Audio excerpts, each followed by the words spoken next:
why there should be an importance, so much importance surrounding a foreign body bronchus compared to any other foreign body is that because we have to deal with the narrow airway, the difficult instrumentation, and subglottic edema will occur very rapidly, especially below 1 year, and airway has to be shared. So these are the reasons. You all know that rigid bronchoscopy is the gold standard for removal of foreign body, and foreign bodies are common in children up to below 18 months. Flexible is done for diagnostic purposes, and training courses are available for flexible bronchoscopy all over the universe. But rigid bronchoscopy, not many courses are there. So then how a trainee has to master this technique to save many children. You see, this child was come to me at 1 o'clock in the night. I was called to the pediatric hospital. We can see the saturation was that much, and you can see the labored breathing in a foreign body trachea. So I stay very near to this hospital. I reached the hospital in 10 minutes time, and anesthetist called in another 5 minutes, and we removed the foreign body in 15 minutes time. You can see the room air, foreign body removal, then you see that was the saturation. Again, this is a bilateral foreign body and a tracheal foreign body. 3 foreign bodies were there, and the child was struggling like this. You can see, and I was about to record all these events, which my anesthetist has not allowed because of the want of time. So we have to rush in and remove the foreign body. I wanted to use a telescopic forceps, but he didn't allow me. So I removed in a hurried way, and the patient did well. And again, this is an emergency. You can see a big chunk of peanuts. There are a variety of peanuts available. This is called as Raichur peanut, which is near to my place. It is little longer than in our place what we see. So this was blocking. You see the child was gasping for breath. We have to rush in and remove. So now to deal with such sick children who are in real emergency, where there is not much time for us to explain the situation to the parents. So how a trainee or a beginner will deal with such things, how they learn the art of bronchoscopy is all about today's talk. So these are the first you have to know the art of handling the instruments by repeated practice, by cadaver dissections, temporal bone dissections. But here we don't have much trainings. So you cannot give a child to a trainee to do a foreign body bronchus at the late night. So now, for a beginners who are not well versed, has to learn the art of handling the instruments, learn the depth perception, which will ultimately lead to safe removal of the foreign body.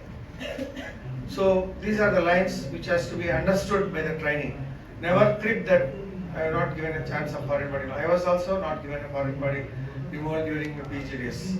I was never allowed to the OT also. But we have to learn. How I have learned is, I will show you. Learn on mannequins first. So where we get the mannequins?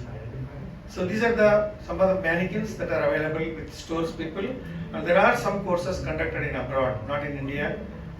And so what we learn about this mannequin training is, you learn hand and eye coordination, psychomotor skills, depth perception, and art of handling the instruments. So after going through a lot of literature, the father of bronchoscopy, modern father Chevalier Jackson, he has described a rubber tube mannequin, but he has not given how exactly he did the mannequin. So I thought that I'll make a mannequin myself so that I can teach the youngsters. So I took a box like this and put a Mellicot's catheter into the box, and my carpenter was very intelligent fellow. I showed few of the videos of the patient how to listen, so he understood there should be an angle like this. He only told me. Then he made this to me and then showed me. Then I started doing removal of foreign bodies through this. We started. So now you see, this is a rubber tube mannequin where I am passing the telescope and the bronchoscope. And now what you learn here is, number one, how to pass, how to remove, and learn the depth perception. The forceps space is the space between the foreign body and the bronchial wall, which has to be there. And when it is not there, how to remove. When it is not there, when the anesthetist gives the gas, the bronchial wall will at once swell, then you have to catch and remove. So that psychomotor skills can be learned over a mannequin like this. So this is again a peanut. You can see, you remove. You have to catch more than 50% of the foreign body to remove it as a single piece. If you catch less than that, it will become into two foreign bodies, one will become two. So you have to be very careful about that. Then you can do all versions. Suppose the foreign body is in this plane, you cannot bring the foreign body in the same plane. At the level of the glottis, it becomes sheared up and then it will fall, saturation will again fall down. So you have to convert into a favorable position like this, how I showed here. So all these manuals you can learn on this rubber tube mannequin, which can be easily done. The next mannequin that I did is, I took a sheep lung along with the trachea. Most of the times in slaughterhouse, they cut the larynx for the easy this one. So larynx also I bought from him, and I sutured the larynx to the trachea like this, so that you have the feel of passing the bronchoscope into the larynx and then onto the trachea. So this is mounted on a suitable platform with the angulation, and now I start introducing the bronchoscope. See, this is the trachea, but only thing is the trachea is a little longer, and the angulation of carina is a bit different from human. All that what we are not learning anatomy here anyway. We are learning how to pass the endoscope, how to pass the forceps, and how to extract. Repeated practice to do. Then it will actually make you in an emergency. It will can remove. So it is like driving. First you have to go to a driving school and then take the master, and then only you go. So this is how you learn mannequin. So this is the only way one can learn the psychomotor skills, and then the depth perception and art of handling the instruments. So every surgery, if you don't know how to hold an endoscope, you cannot do surgery. If you don't know how to hold a drill, you cannot do pathology surgery. It's all the tools what we are interested in to learn the art of manipulating. See, now I am trying to remove with the telescopic forceps. And take your time. On any Sunday, you get this sheet plug mannequin just for 200-300 rupees. You can start practicing in your operation room or wherever. So this is the rubber tube mannequin, helps for the beginner to learn the art of handling the instrument. I am not finding the cursor to fast forward my video. Anyway, so that is the carina, and you put variety of foreign bodies. See, now this is in the coronal plane. Now I will do version, because if you rotate like this, then it will come. And when you remove the foreign body at the level of the glottis, you hold like this. The foreign body will be at the anterior commissure. Anterior commissure, there is very less space is there. If you remove like that, again the foreign body will go into the trachea. What you need to do is, once it comes to the glottis, you need to change your position of your scope so that the foreign body comes to the posterior part of the glottis, where a lot of space is there. You can extract a bigger foreign body also. That is the technique. Then you see what I do is, first ask your anesthetist to show the cards and pass 4 mm nasal endoscope attached to the camera and pass into the trachea first at once, and then you examine the. See, anesthetist will show. Don't waste time in you searching for the larynx. Ask the anesthetist to show the way. Just go inside and examine the foreign body, where exactly it is there. How many numbers are there? What is the presentation of the foreign body? You see this side, there is a foreign body in the intermediate bronchus. I know that. I know what forceps has to be used. By the time I actually come back, anesthetist will again hyperventilate and keep the ready. Then by then I keep all my instruments, then pass a suitable size of bronchoscope and retrieve the foreign body. So you see this patient, anesthetist is showing the cards.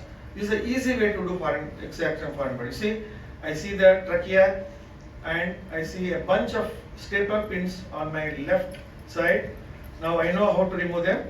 Now already variety of forceps are there. See, I turn the head towards the right side to make then I remove the foreign body like this. So you will be quick in your reflexes. You should be very quick. Now all these things you can learn this one. See, now this foreign body is in the coronal plane, the trachea. So if you extract like that, it will not come. So what you need to do, you need to turn the foreign body like this to make it to the long axis and remove.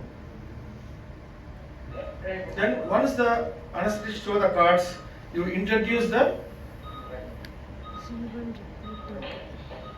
Then comfortably. So this is a very old video. I started with conventional instruments. Over a period of time, I took a lot of efforts in taking full set of storage system which has all the this one. So now you turn the head. It's a very old video. You can see me, I was very young that time, 15 years back. So I removed the foreign body, and then only thing is when you go onto the right side, you turn the head towards the left side, and that's reverse to make the angle straight. Then telescopic forceps can also be used to remove the tracheal foreign body like this. Mind you, telescopic forceps cannot be used in a small child. Below 18 months it is difficult. It may get stuck at some level and you will be caught. It can be used only above 18 months of age. So now see, I hold the foreign body more than 50% now, because earlier it is false. See now, at the level of the glottis it doesn't come. You need to tilt like this and then retrieve the foreign body. This is called as version you do. See, this is a sequential. First you nasal endoscope, 4 mm scope, you pass. This is the first piston is the glottis, next is the trachea. You can see the impacted foreign body in the right main bronchus, and I removed the foreign body in piecemeal because it was impacted, and that was the check bronchoscopy. So now at times you may have to do the tracheostomy also. Can you show? No. How to show this video?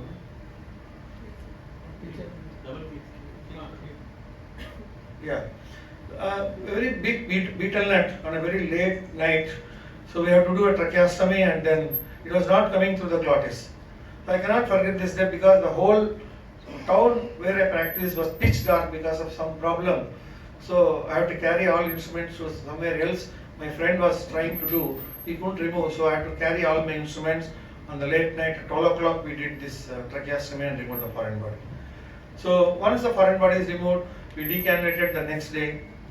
So there is an indication for tracheostomy also. And this was the beetle nut. And this was the most challenging case in my practice of removing 1475 cases I have done. This was the difficult one because the mutton bone was there in the bronchus for 7 years time. And he came to a surgeon, the thoracic surgeon referred to me. I removed this with lot of courage I took, because suppose if something goes wrong in my setup, I cannot, but this patient cannot afford in a corporate sector. So I cannot take him to corporate sector. So I have to take risk, and thoracic surgeon was next to me. So I removed this foreign body after 7 years time. And again, this was a hypodermic needle. You can see it was in the left main bronchus in a mentally retarded patient. So I have, can you just, no. Can you just click on the video, please? This is not, yeah. You can see I used a nasal telescope again, which is for this age it will be little shorter. So I couldn't see the left side, it was there. But I tried to remove that, and with the forceps intact, but it was got stuck at the level of the subglottis. You will see in a while. So yeah, that's the needle there. You can see. I couldn't record. Then I anyway removed the foreign body, and that was the one. And see, now instruments are the most important thing. If you have two scopes and say that I will do bronchoscopy, it is not done. You should have a full set of bronchoscopes with you, because you never know what patient will come to you at what hour. So it's always better to invest in a this way, and variety of foreign body grasping forceps and telescopes, and these are all the accessories for 28 years now I am practicing. So I have acquired all these instruments over a period of time. I didn't make, Rome is not built in Monday. So like that, I took first Indian instruments, then I took Chinese instruments. These are my Indian instruments, and then I took again Chinese instruments, and I started. Then once I became stable, then I took this. So this is a very good instrument. It is a very small. You can use even video. 2 months child also you can pass this telescopic bronchoscopy you can do, and the forceps has got a working channel. You can remove foreign body in a very small child also with the advantage of this particular instrument. I never had an opportunity to use this instrument and I pray God not to give me such patient also. So this is a this is a very good fiber optic cable designed only for bronchoscopy. So when you have a telescope, you have to have two light sources and two people to hold the cards. Very difficult. So this has two connections with one. So this is meant only for. So always the monitor will be on your right hand side with the high definition whatever camera, and then recording device on my right side. And these are my numbers over a period of. So I didn't change the. I started my practice in, but I didn't start doing bronchoscopy in the initial stage when I started as a assistant professor in a government medical college, where the people are not allowed us to touch the bronchoscope again, and we have to struggle and then come forward, and I started doing after 7 years of my practice. So that's why. So I conducted a course on bronchoscopy, hands-on, and luckily we had a live patient on that day to show the audience. It is a small place, but 150 people in a jam-packed hall. And again, in the days to come, I will plan to conduct. So we have to complement the basic skills on mannequin with an animal model and a rubber tube model to use the skill on the patient. So now, mannequin training, both rubber tube we can make and then sheep lung mannequin. And you can just buy few you can get telescope, the Chinese also very cheaper ones, and you can get the Kalilkar instruments. And Indian ones, Kalilkar is the best one because the thickness and everything is good. So the art of handling and basic rudiments can be learned in a mannequin. And attend bronchoscopy courses wherever there are a lot of flexible courses going on nowadays. So you can start attending those courses and have all the instruments. When you start dealing with the patients, it is not done that I don't have 3 mm scope and send them. See, any child dying with a foreign body in an airway, which is near to you with so many ENT surgeons around, it's really disheartening to us. So I see in a local paper, one child got betel nut and died because people doesn't know where to send also. People should be aware that such and such person is doing, such and such institute is doing, where there is no time. So that is very important. You have to spread the news that somebody is doing this procedure. So I gave a lot of presentations in pediatric conferences in local areas. And it is our social responsibility also to spread the word of this one that no child should be given nuts. That's very important. In US, not everywhere you see the toys are made for the age. But in our country, kurkure contains one plastic one inside, along with that will go. So there is no law in our this one to protect the child. So we have to spread that news and educate. I take at least 5 minutes of my time and educate the parents of removal of the foreign body, not to give nuts to them. That's very important thing. We have to teach them.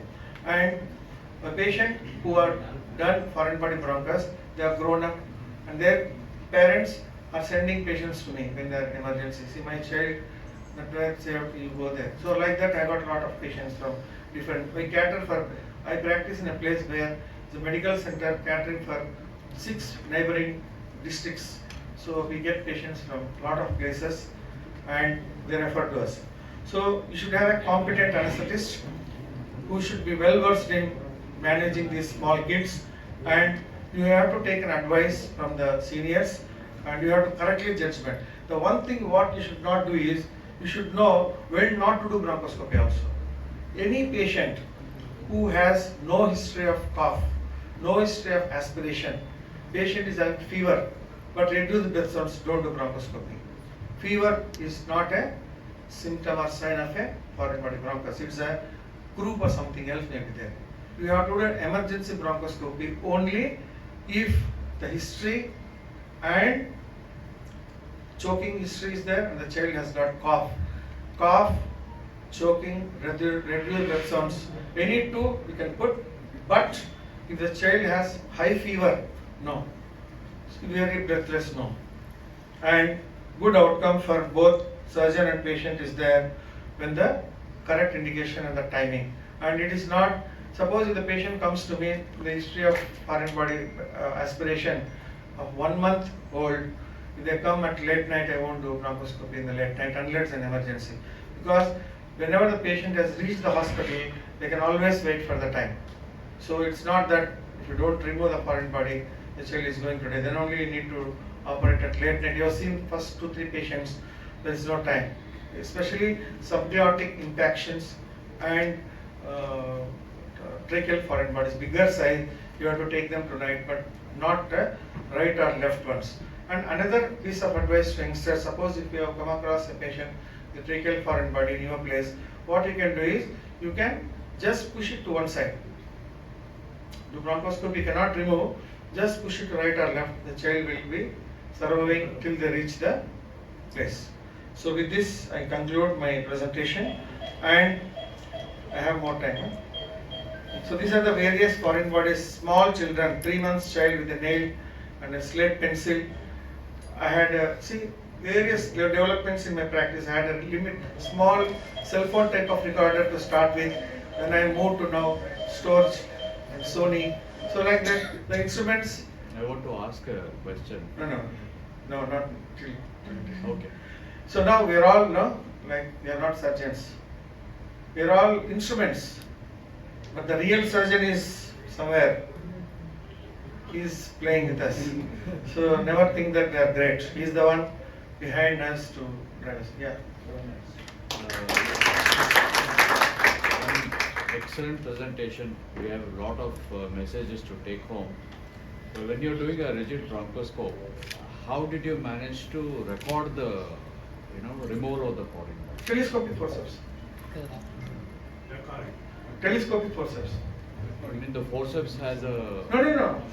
Forceps will be attached to a camera. Yeah. From camera we will have a recording. That is one thing. Second thing is... have you ever used a flexible bronchoscope? No. Which has got a facility No. No. So not used. Okay. Sir, when would you advise imaging? Yes, this is a very good question. I asked the stores people to get the instruments to show you. I'll take 2 minutes of your time. See, there are 2 things here. We do bronchoscopy in 2 situations. Number 1, when the patient comes with a history of witnessed history of aspiration, followed by cough, breathlessness, unilateral wheeze, we do bronchoscopy straight away, no doubts. When the patient has persistent respiratory symptoms despite of adequate medical management, then the first investigation that they do is an X-ray.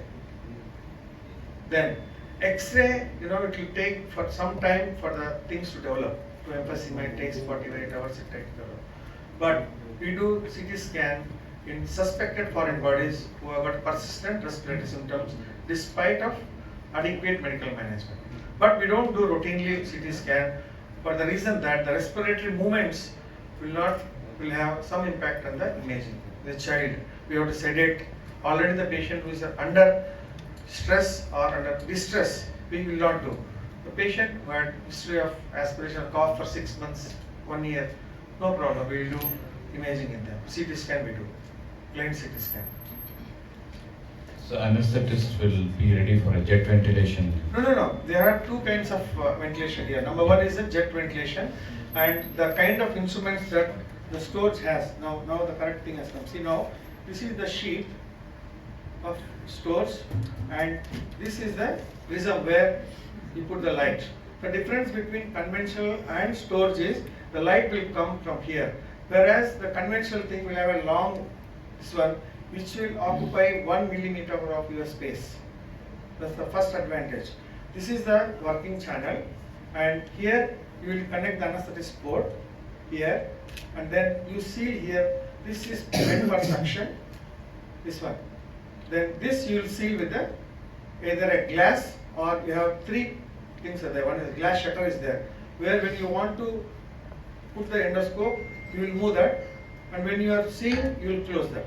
So now this will be an endotracheal tube into the child's throat. You can do 20 minutes also with this, with adequate saturation. This is one of the best designed instrument. And now see, this is a telescopic forceps.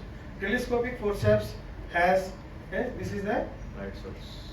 No, no. This is the telescope which can be detached like this. Once you introduce like this, then you have to lock this. And now, when I introduce like this, through this, so there will be one light here, another light here. But the prism will be coming lower down. So when you want to introduce this, you will just flip the prism up like this. It will not come in your way. Then the advantage of two carriers I showed you, the light, so will be attached like this. And now if I want to record, if I have time, I will put the camera here. If I don't have time, if I don't have proper training personnel, then I will remove like this. See, there will be a lot of people in the OT, but they will not do anything. Okay, you bring the technique is you bring the foreign body to the mouth of this one, then remove all as a single unit. This is how we extract the foreign body. One small incident I want to share. Yeah. I'll just take 1 I minute. thank stores people for the correct timing. Correct means okay, you come on time. You're right. So this is the advantage of this instrument. I had a case where a person fell into a stone quarry, and inhaled stone dust, Yeah. and it had gone into both the lungs, and saturation was low but was alive. So I was asked to do a rigid bronchoscopy, and same with jet ventilation. We had to irrigate both the lungs Yeah, and yes. suck out all Yeah. the stone pieces, that is the sand pieces, Yes. from both the lungs. So The that was final quite- message is, if you don't have stores, it doesn't mean that you cannot do a foreign body more. With conventional things, there are another way of jet Sanders, this one, jet ventilation.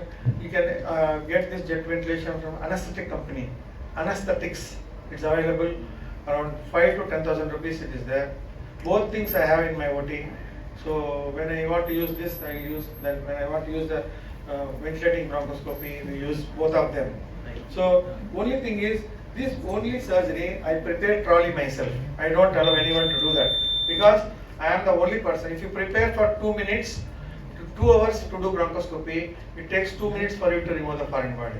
If you take 2 minutes, it takes 2 hours. Other way around. Thank you very much.